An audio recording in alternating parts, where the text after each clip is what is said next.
Well, it wouldn't be a regular day in the AAA game industry if you didn't have, say, I don't know, Ubisoft blaming other people for their failures. My friends, welcome to the channel. Make sure you hit that subscribe button, the bell notification button, and that like button since YouTube decided to change the algorithm.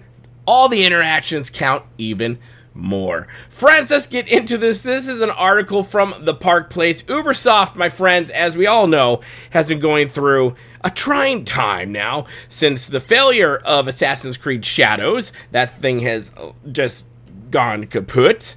You also have the company seemingly splitting apart, making up their own subsidiary company as well. Tencent getting into the picture, doing that thing, and Ubisoft just doesn't seem to ever learn. But hey, they're a AAA gaming company, and all they've done is created failure of games in the last couple years. And Star Wars Outlaws is definitely amongst them, one of the most vanilla, plain Jane, just boring games I have ever watched. I refuse to play it. I'm going to come out there right now because there is nothing in it that just grabbed me. There's no story element to it that just like interests me. The protagonists, the antagonists, they just all seem so boring that I literally wanted nothing to do with this. And apparently neither did everyone else. But here from that Park Place, from Marvin Montanero, it reads, Ubisoft blames Disney and Lucasfilm and the state of modern Star Wars for the failure of Star Wars Outlaws. It reads here, despite high expectations and a reported development budget exceeding $200 million, with some estimates suggesting up to $500 million, including marketing, the game underperformed commercially and critically, leading to ongoing discussions about its shortcomings.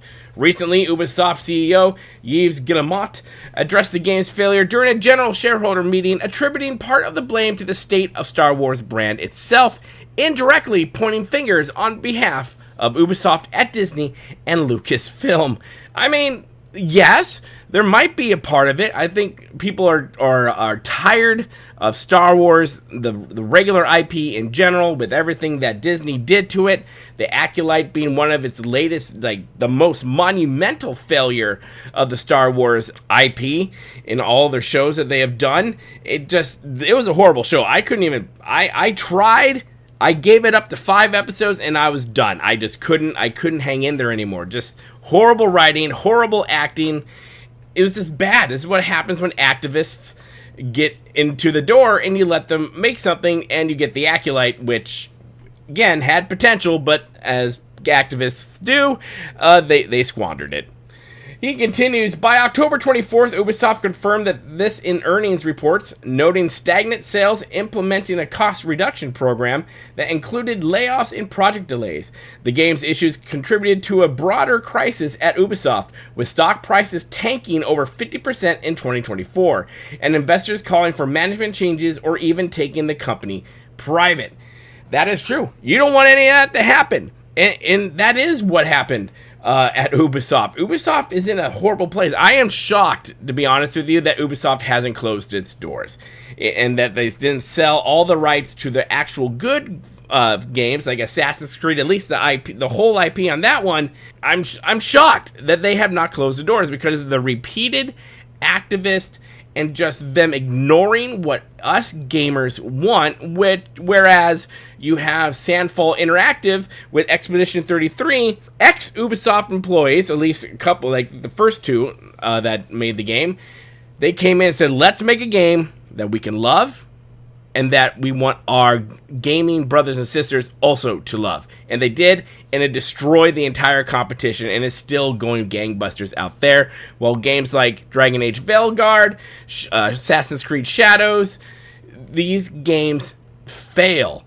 And the AAA in the quadruple A gaming industry is beside itself because it doesn't know why. Well, because you hired activists, that why. You ignore your main gaming player base and you're chasing a modern audience that doesn't exist. But let's continue.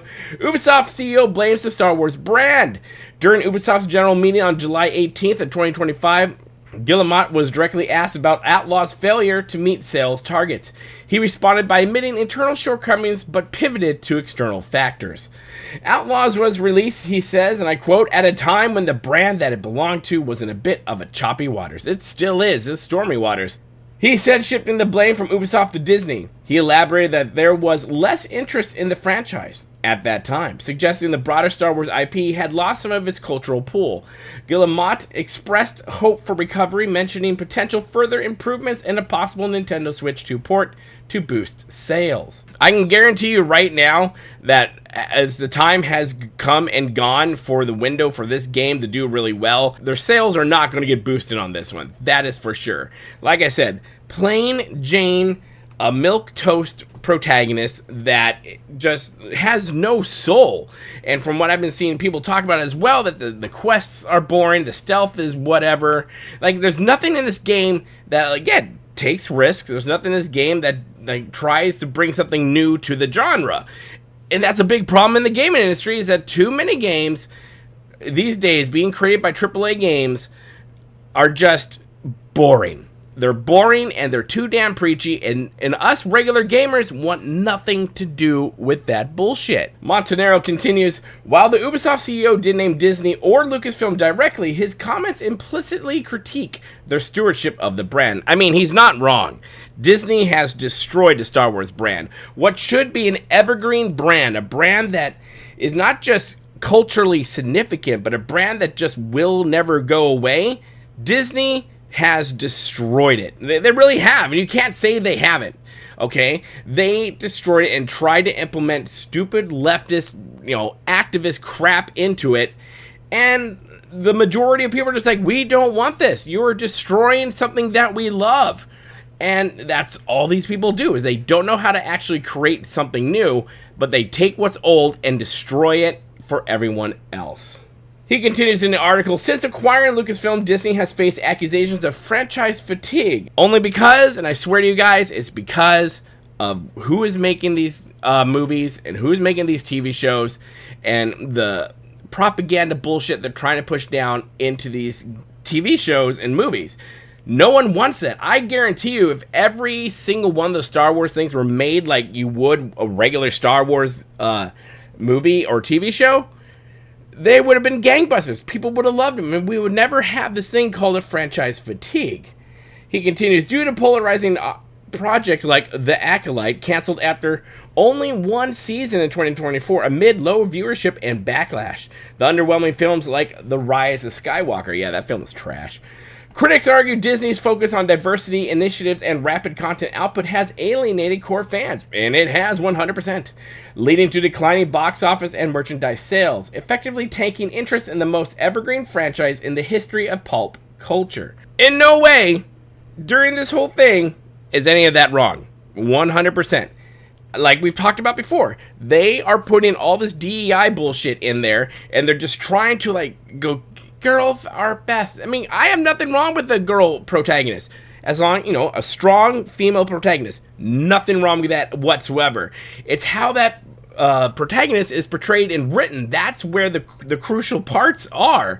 And you want to be able to relate to that person. And the majority of women, I would argue, me not being one of them, do not relate to the Acolyte people. Do not relate to the chick from Outlaws. They don't. They just don't. Guys definitely don't. What do we relate to? We relate to freaking Lara Croft. That's who we like. But as you'll see here on Twitter, them blaming the Star Wars fatigue, they forgot to mention a couple of those things. Like, I don't know, Jedi Survivor, well, as they say here in this tweet, IGN says Star Wars Outlaws flopped because the brand itself was in choppy waters. And then user Neat came in and said, the brand, Star Wars Battlefront 2, has its highest peak player count a couple months ago.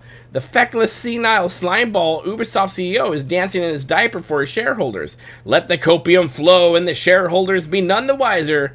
Abroad the rainbow-colored Hindenburg. He's not wrong. 100%, because there are some Star Wars IPs that are doing great, but guess what? They weren't written by the activist people. They're written by people who loved the game and took some risks, and they're great. Jedi Survivor was an amazing game. I loved that game. Savvy came out on Twitter and said, I think this is what frustrates me the most. It had every ingredient for success. The years, the budget, the story, and world was right there to be molded into a love letter to the whole Star Wars world. But the people at the top of Ubisoft saw nothing but greed and dollars. This is in response to I'm Not Crazy saying, I never thought I'd see the day when the AAA Star Wars sandbox game would be such a colossal flop. That takes talent. And it does. It takes a lot of talent to take something that should never flop and just destroy it. I'm just saying. Montanaro continues and pretty much concludes, industry analysts largely view Guillemonte's blame as partial at best. While Star Wars has seen dips, e.g. the Acolyte's failure, successful titles like Jedi Survivor and 23 sold well, suggesting execution matters more than the brand. 100%. 1,000% on that, and they're working on the third installment of the Jedi Survivor IP.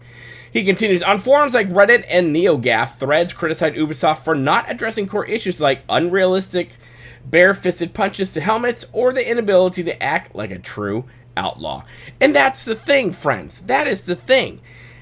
The people who create these games that ultimately fail and no one wants to play is they don't take the risk. They don't put the edge in it. If you're going to have a game called Star Wars Outlaws, your character should at least act and be an outlaw. You should have those grungy and gritty moments, kind of like an old Western, which is pretty much what Star Wars was. It's like a freaking space opera, but a Western in the future. It was there. That is not at all what Outlaws was. Not at all. And it just shows. And I would say the biggest blame lands again on Ubisoft's shoulder, with a good nod to the hat to the disaster that Disney and Lucasfilm have been recently in the past couple years to the Star Wars brand and IP. Friends, let me know your thoughts in the comment section below. Have you played Outlaws? Do you love Outlaws? What do you think about it? Or do you agree with this article? Do you agree that no, it wasn't necessarily the fault of Disney and all them? It's mainly Ubisoft's fault and the morons who went in and designed and made this game. Make sure you hit that like button, the share button, and that bell notification, my friends. And hey, do you want to get early access to videos? Do you want to have a monthly podcast where we talk all these things in depth and more? Well, why not become a member to the channel? It truly helps keep the lights on. Either way, my friends, thank you guys so much for watching. Make sure you hit that subscribe button, become part of the family here at Booming Nation, the Freak Show YouTube, the black sheep of gaming. And as always, my friends, remember to be kind. It's about community, and don't forget to spay and neuter your Wookiees. We'll see you later, my friends. Good day.